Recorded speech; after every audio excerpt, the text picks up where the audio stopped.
kindergarten, there still could be at that even level that that you're talking about. Because I think what happens, the gap starts to widen when we miss the very problems or challenges that they have. Now you say, well, what about the parents? What are they doing? A lot of those parents, Maslow's theory is very true. If you don't have the basics and you're focusing on trying to survive, you're going to miss things like vision, hearing. And like I said, if they're already in school and they go to the 4th grade and that's missed there, these are professionals. So how do you expect them to see it? That's why by having health professionals there, we found that by doing the development test as well as having help, we work with Odessa Brown Clinic, which is a very strong partner, especially in the central area. And we also work with Healthcare for the Homeless that has provided services not only to myself, but to Wellspring and other organizations in the area to provide these very services for the kids. And we have seen a significant difference. Once the children get the services that they need, they respond better to learning. They're more open to it. And we find the gap starts to narrow.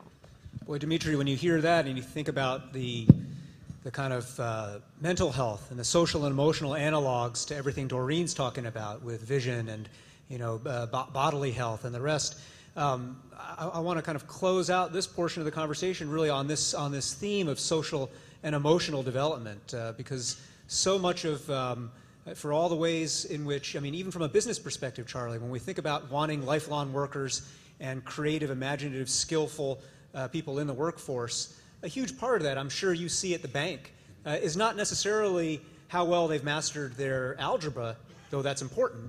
It's also about how well they work with others, how well they play with others, how well they are able to empathize with others and listen to others. And Dimitri, I mean, from an early learning perspective in the work that you've done, tell us about how we can, all of us, go forth and tell a more compelling story to people out there who aren't really focusing on this about the critical importance of social emotional development. Well, I'd like to say that all of these things are actually very much connected. It's not that children's social development is completely distinct from their cognitive development. When you're talking about little kids, they're actually very, very much connected. So the kindergarten readiness gap, which everyone's alluding to, is real. It exists in Washington State. It exists across the country. 50% of children from low-income families start kindergarten without the basic skills they need to learn, both social and cognitive. And when you talk about the cognitive skills of kindergarten, it's not rocket science. It's learning your letters, your numbers, your colors. It's very, very simple things that any child who's developmentally normal is able to actually do. We did a study actually at Odessa Brown about 2 years ago where we took blocks, actually not a little bigger than the blocks that you all have at your tables, because these were little kids. These were 18 to 24-month-olds. And we did an experiment. We gave half the kids blocks at the beginning of the study and the other half of the kids blocks 6 months later.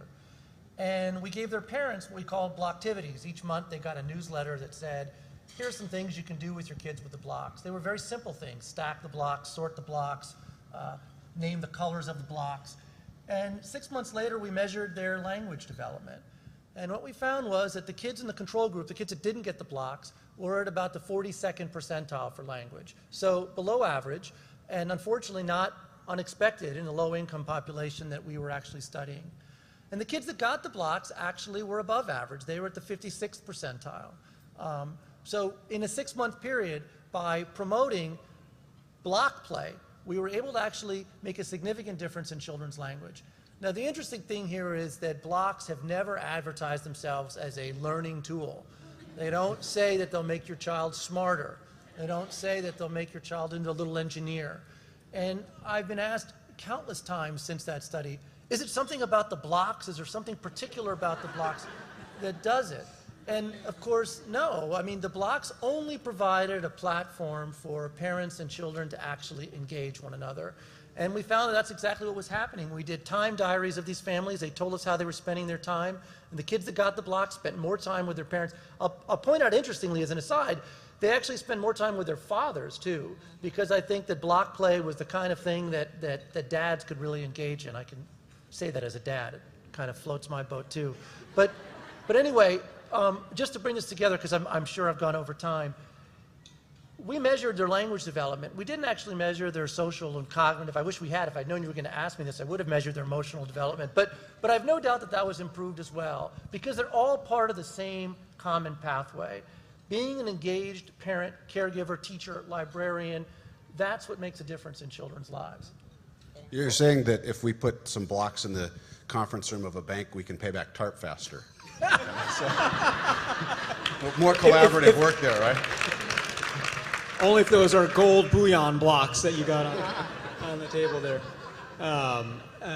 Actually, it does remind me of my friend Barb Louie, and she and others have pioneered this thing called talk blocks, which are blocks that actually have, I feel, I am, and they have emotions on the 6 sides of the block that are themselves a very direct social emotional learning tool.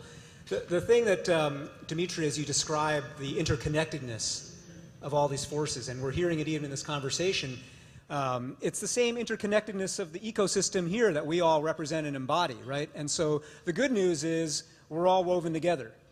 The maybe more challenging news is sometimes when you think about trying to change things and move things, it's hard to know exactly where to start.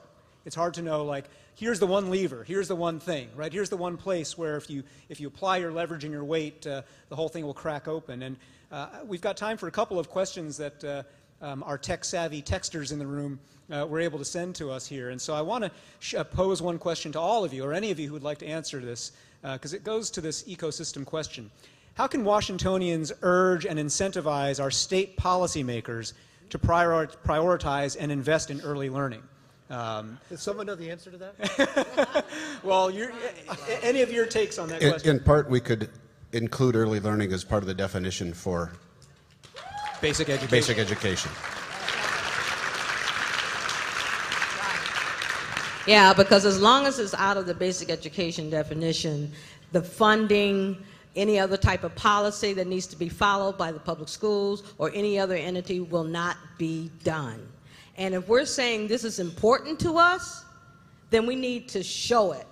And the only way to show it, people, all of you out there, you can send emails, you can pick up the phone, you can send a letter, have a cup of coffee with them and tell them this is important, because we're talking about our legacy. We shouldn't have to convince them. You say that again, Charlie? Well, it's odd to me because it shouldn't be difficult to convince them. We shouldn't have to.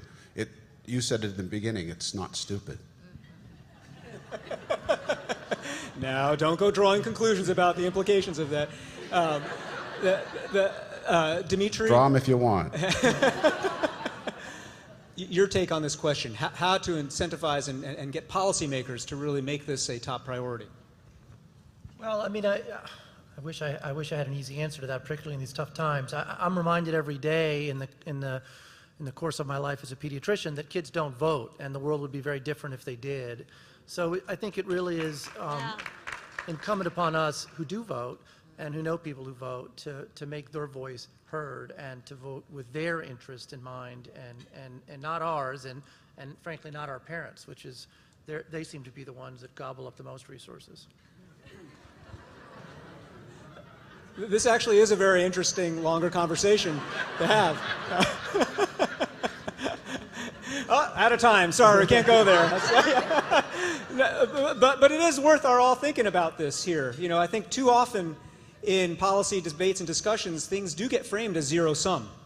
And if you're going to focus on early learning, you must be shortchanging people in other parts of the life spectrum. And I think part of the answer you're all suggesting here is, again, that things are all interconnected and that there is no way a healthy society can stay healthy if fundamentally it neglects early learning, and everything else flows from that. The second question that comes from one of our texters, and probably the one that we'll close the conversation with so that we can continue with the program, is this. What is the single most important thing that a parent can do, in your view, to prepare their kids for kindergarten? If you had to pick, I know it's hard, but if you had to focus on a single most important thing, what leaps to mind for the three of you? Dimitri? It's just about time, and I think that's the thing. That's the most precious commodity parents have, and I think it's the one that they